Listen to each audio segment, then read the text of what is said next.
Saat briefing operasi Mapenduma, Komandan Jenderal Kopassus Brigjen Prabowo Subianto pernah menampar seorang perwira Delta Force dari pasukan elit USA hingga tersungkur karena perkataannya yang menghina Kopassus dan TNI.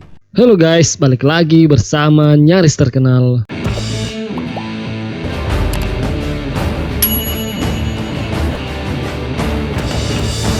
Amerika mulai cemas terhadap Prabowo Subianto. Menteri Pertahanan Indonesia Prabowo Subianto benar-benar jadi rebutan dua kekuatan dunia saat ini.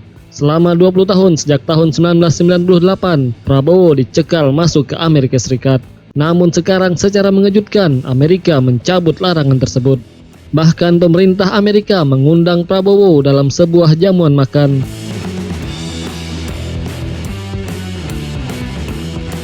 Media asal Cina, South China Morning Post menyebut langkah ini dilakukan Amerika untuk menyeimbangkan pengaruh militer dan ekonomi Cina yang tumbuh di negara terbesar di Asia Tenggara ini.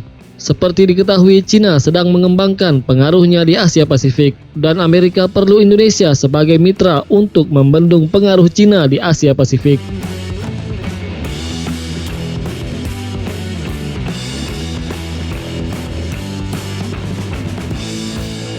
Pada tahun 2000, Prabowo ditolak saat mengajukan visa Amerika ketika ia ingin menghadiri wisuda putranya di Boston.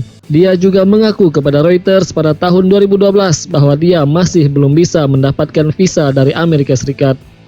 Prabowo dituding berada di balik kerusuhan yang menewaskan lebih dari 1.000 orang setelah jatuhnya mantan Presiden Soeharto pada tahun 1998. Sampai setahun setelah menjabat Menteri Pertahanan, Prabowo masih dicekal masuk Amerika. Padahal di periode itu, Cina dan Rusia termasuk agresif mengundang Prabowo. Prabowo juga diundang ke Rusia untuk menghadiri pagelaran militer. Namun di sisi lain, Prabowo juga tetap merayu Amerika dengan menginginkan pesawat F-16 Viper dibandingkan Sukhoi buatan Rusia. Makanya Amerika pun akhirnya luluh pada Prabowo. Dia akan diundang ke Amerika pertengahan Oktober nanti.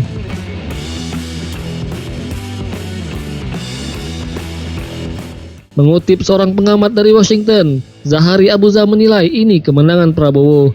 Jelas Amerika telah membebaskan sanksi demi hubungan bilateral. Sementara itu, peneliti di S. Rajaratnam School of International Studies, Nanyang Technology University mengatakan menyeimbangkan pengaruh Cina penting bagi Amerika untuk memastikan Indonesia tidak terlalu jauh ke pihak Cina. Cina telah secara signifikan meningkatkan investasi militer dan ekonominya, terutama infrastruktur dan pertambangan di Indonesia sejak pemerintahan Presiden Joko Widodo menjabat pada tahun 2014.